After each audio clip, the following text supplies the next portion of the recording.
আজকে আমরা হাওড় ঘুরে ফিরে চলে আসলাম সিলেটে। সিলেটের পাশের জেলায় ঘুরে যদি সিলেটের সৌন্দর্যই না দেখি তাহলে কি হয় গাইজ। আমরা রাতে এসে পৌঁছাই হোটেল নূরজাহান গ্র্যান্ডে, আর আজকে রাতে আমরা এখানেই স্টে করব। সবাই সবার রুমগুলোতে চেক ইন করে ফ্রেশ হয়ে চলে আসি রাতের ডিনারের জন্য নূরজাহান হোটেলের রুফটপ রেস্টুরেন্টে। এখানে এসেই বসতেই চলে আসে আমার সিলেটি বন্ধু সায়েম। আমি বুঝি না সিলেটে এত এত সিলেটি ফুডি থাকতে আমার বন্ধুর কেন বিয়ে হয় না। এরই মধ্যে টেবিলে আসে আমাদের ডিনার, আর খাবারের আইটেম ছিল mushroom creamy soup, kebab item, naan, lobster, beef kebab and beef cashew nut salad, and food taste was amazing. তাই সব খাবারগুলো আমরা সবাই মজা করে খেয়েছি। দেন আমরা রাতের খাবার শেষ করে যে যার রুমে চলে যাই এন্ড ঘুমিয়ে পড়ি। আর খুব সকালে তোমাদের চাচ্চু ঘুম থেকে উঠে গেছে, কারণ বুফে ব্রেকফাস্ট ছিল, আর এটা তো কোনোভাবেই মিস করা যায় না। সবাইকে ডেকে ব্রেকফাস্টে টেনে আনতে অনেক লেট হয়ে যায়, কারণ সবাই ঘুমে ডুবে ছিল।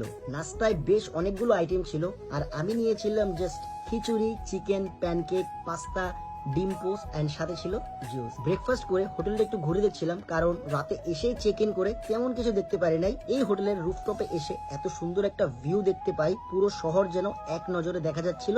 সাথে ছিল ইনফিনিটি সুইমিং পুল। এরপর চলে আসি হোটেলের জিমে এসে একটু বডি শরীর ঠিক আছে কিনা চেক করে নিলাম।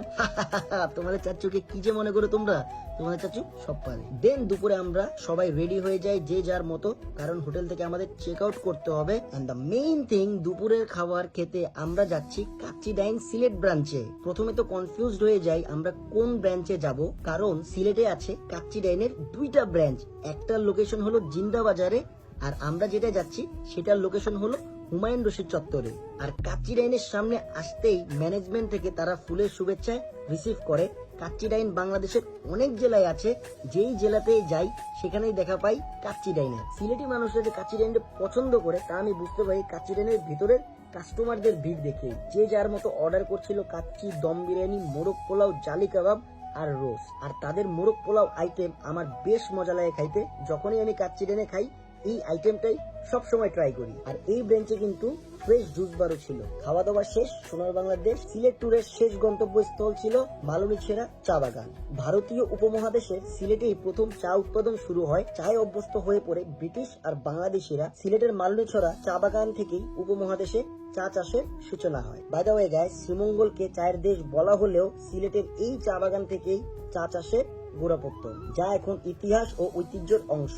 বাই দ্য ওয়ে, আপনারা যারা সিলেটে ঘুরতে আসবেন আসলে কিন্তু চা বাগানটা মিস করবেন না। So that's it guys, thank you so much guys for watching this video. If you like this video don't forget to share. আবারও হ্যাঁ, এই ভিডিওতে জানিয়ে দিচ্ছি 2 জুলাই